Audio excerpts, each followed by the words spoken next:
Welcome back to another technical deep dive here in the debug zone. Today we're tackling a big question and breaking it down with insights from other users. Hopefully this clears up some misconceptions and helps you get the answer you need.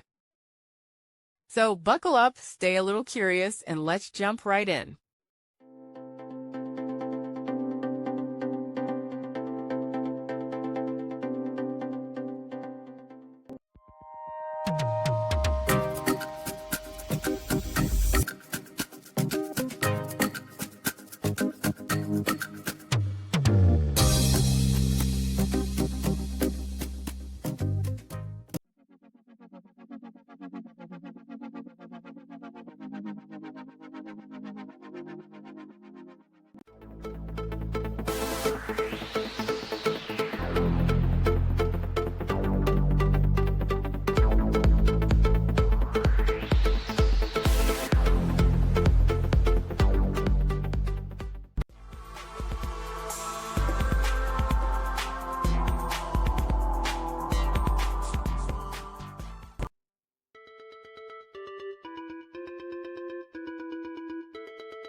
And that's a wrap.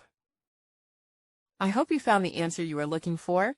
If you did, take a second to hit that subscribe button. It really helps out. And let me know in the comments which solution worked best for you. See you next time in the debug zone.